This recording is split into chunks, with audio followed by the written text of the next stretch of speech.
I refer you to the latest Constitutional Court case matter regarding Mrs. Nkata. What actually happened here was that the property was sold at auction after she paid First National Bank in full. The matter then went to the Western Cape High Court, in which case the judge ruled that the property should not be transferred. The bank appealed and took the matter all the way down to Bloemfontein, where it was appealed. The judge there ruled that the bank was correct.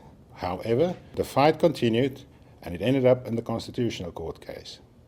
There the judge ruled that should you have paid your arrears on an historical judgment of, let's say, for 2010 or 2011, and the bank rectified the account at that stage, that they cannot use the same judgment in order to resell your property. The judge further ruled that any legal fees are not allowed to be debited to the bond account. Now, it's common practice that in South Africa, that for the last 9 years, each and every bank in South Africa has debited legal fees to bond accounts and also charged interest on top of these bond accounts. This is illegal. Do you mind sharing with us your experience and what happened and where did this problem start? Yes, I will do that. I think the problem started in 2010. I've been running a small business and doing government tenders. So I lost the tenders that I was getting money from. So because I had a bond with FNB for my house, I couldn't pay. So the one day I got a call from them to say they are going to auction my house. And then I was advised to go to an attorney, and I went to an attorney, and the attorney advised me to go for debt counseling. But unfortunately, at the time, the bank apparently has already, or the court has already passed a judgment. So at the time, I could manage to get the money I paid for the arrears, and I was able to pay. I continued paying from 2010, and in 2013, I was short paying, and therefore I had arrears of 24,000. And in actual fact, before 2013, I've been trying to talk to the bank to say, I can't afford installments, can you reduce the installment and increase the term? The bank refused. I tried anything and everything. I filled forms, I went for debt counseling, but they refused to accept any of those. And the bank informed me that they are going to auction my house in April. So in April, the bank sold my house on auction. It was bought by a property agency. They sold the property, and the agency that bought the property went to my house on the day to say that I have an option to move out, or they can rent it out to me until they get a buyer. So obviously I didn't have anywhere to go. I opted to rent until they get the buyer. And I consulted a legal advisor, and she advised that, okay, she will try and see if there are no loopholes, to see if we have any ground to fight. And that was the case. She found out that there are flaws on the judgment and the summons. So she decided she is going to consult an advocate, and we can defend. But the nightmare was the people who bought the house. I didn't hear anything from the bank, but the people who bought the house were obviously in and out, thinking we don't understand Africans. So I paid the rent for the first 2 months, I think. And my attorney said there is no need because we are defending. When they were served with the summons, my attorney said there is no need because now the house is under litigation. And what they did was to come and attach, because the rental, I think I was owing something like 11,000 for the rental. They came to attach the furniture. One day we came back and there was nothing in the house. So I think in January 2014, because it was a high court case, in January 2014 we won the case, and on that morning they decided to auction the furniture. They actually auctioned the furniture after we have won. I think it was the 16th of January 2014. And the attorney defended again, but they, for some other reason, managed to get a judgment from Belleville Court to auction the furniture. And my furniture was auctioned, and the legal process was going on. When we lost, they appealed, and we lost at the Supreme Court, but they appealed again. And we ultimately won at the Constitutional Court. We're still surviving. They say what doesn't kill you makes you stronger.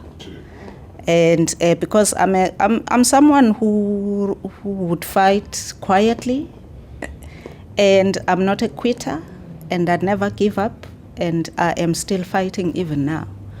So after we won at the Constitutional Court, I'm still struggling with the arrears, but I'm hoping to pay them, because the last thing I want is to get rid of my house. It's my children's home, and at my age, I don't think there's anyone who will give me a bond again. So if I can hold on to it, that's what I would love to do. Well, FNB still has not refunded the legal costs. No, they haven't. Until now. No. How much is it?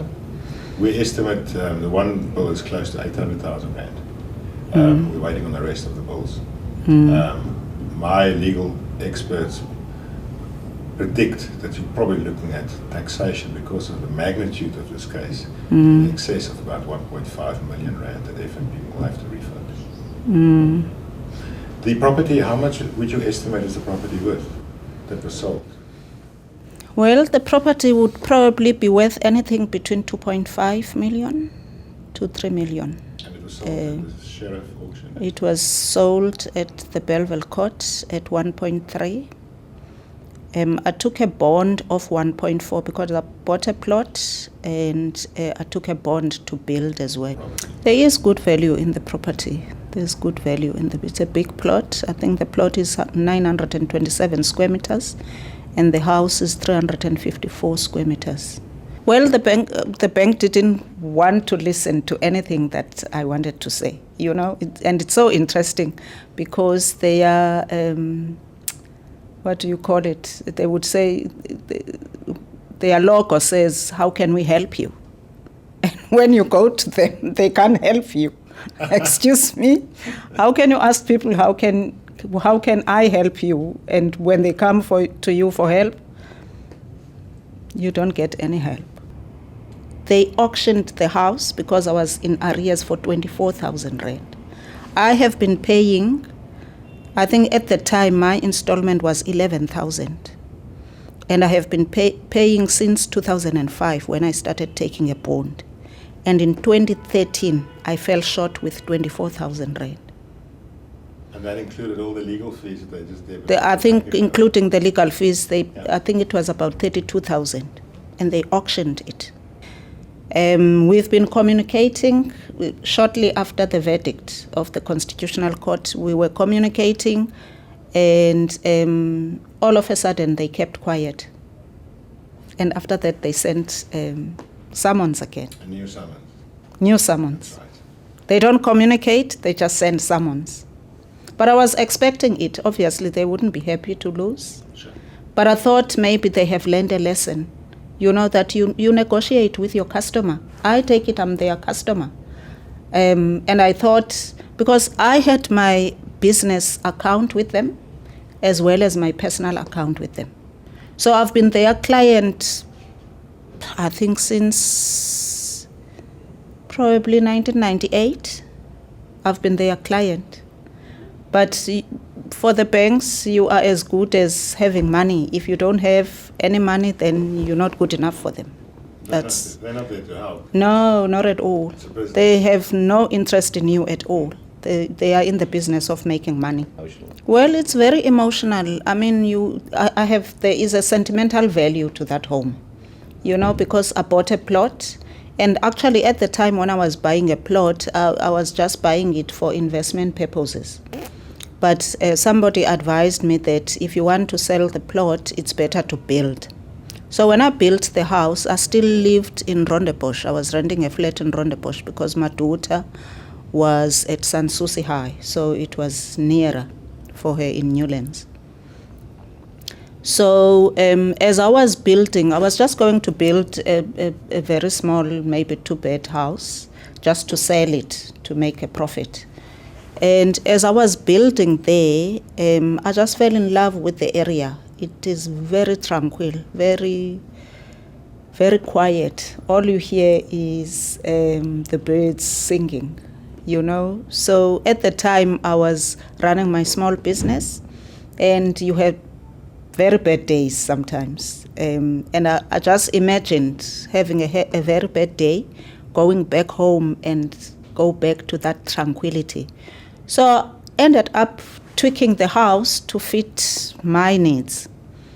So it does have a sentimental value. I got somebody to make a plan for me. I was very involved. My kids were very involved. Were very involved in building the house, in finishing the house.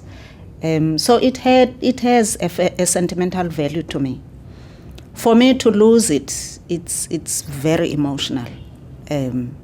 If I can have it my way, I mean, I wouldn't want to lose it. Sure. It's my children's home. It's my home. I wouldn't want. It's very emotional to lose a home. You know, sentimental value or no sentimental value, it's your home. It doesn't matter how small. Even if it was a 1-bed home, it would still be my home. Sure. You know what I'm saying? So I know how it is to lose a home. I was very lucky because I didn't have to move out, thanks to my attorneys. I can just imagine if I were to move out, and at the time I was so down and out, I didn't have a blue penny in my pocket. So there are a lot of emotions that go with it. But I had support from my family and my children. You know, I think that the sad thing is not knowing what to do and where to go.